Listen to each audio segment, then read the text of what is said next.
dalam keadaan sadar untuk udah beli aja seperti itu, beli aja barang tersebut. Dan untuk keadaannya atau sebagainya itu nanti urusan itu egonya. Cukup? Nanti pada saat kita merasa sakit, kita tidur, kita lapar, kita makan.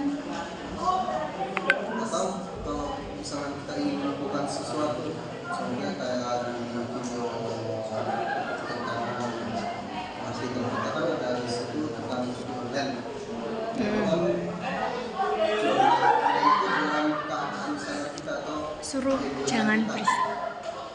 egonya kita itu bahwa kita ingin mendapatkan sesuatu dengan cara instan dan untuk kehilangan sesuatu juga itu ditutup sama egonya kita sendiri.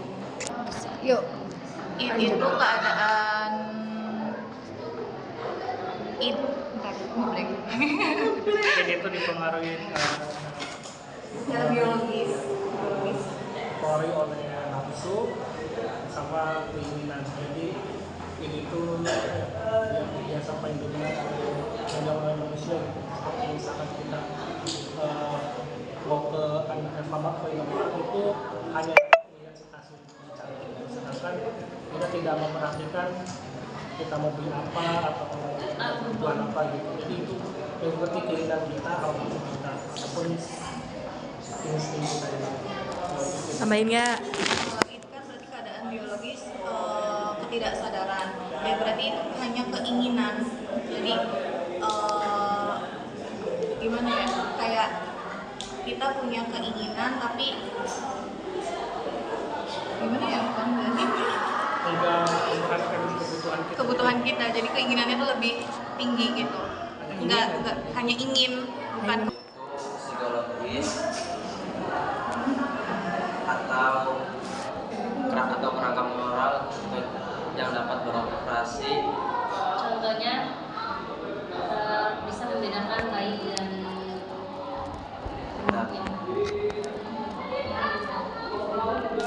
Contohnya itu doang.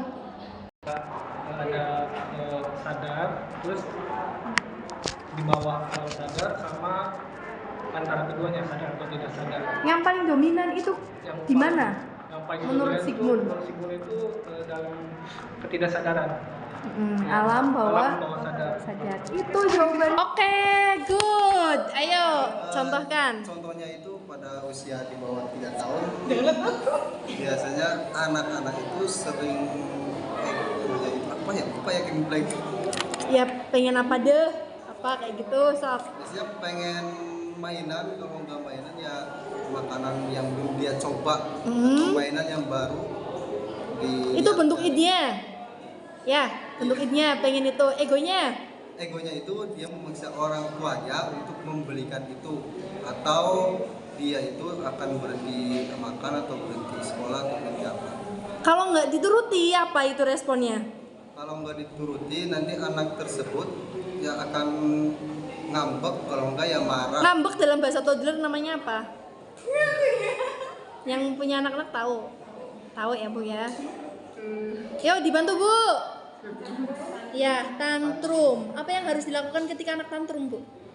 Pada saat anak tantrum itu yang harus dilakukan membiarkan dulu sampai tantrumnya reda, baru ditanya mau apa.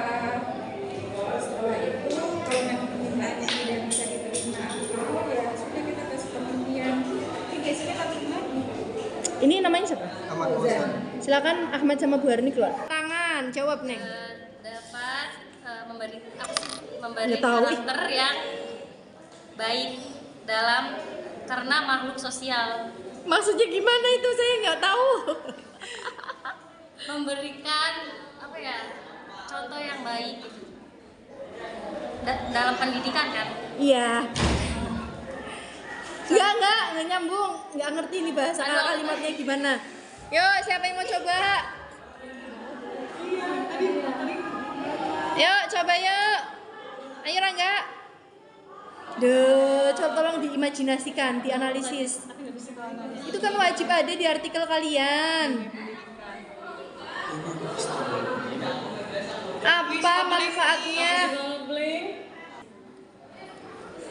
fokus kan. Yo, angkat tangan lagi. Dapat mengontrol emosi Ketika apa? ketika marah. Marah. Ingat loh konsepnya ego super ego. Mengontrol emosinya saat apa? Kamu jangan lari ke situ. Karena ego sendiri. Ketika menginginkan atau membutuhkan Ingin sesuatu. sesuatu. Skinner. Jangan ragu-ragu, nggak boleh ada ehnya. Skinner, Miss. Benar. Hah? Pikiran dulu.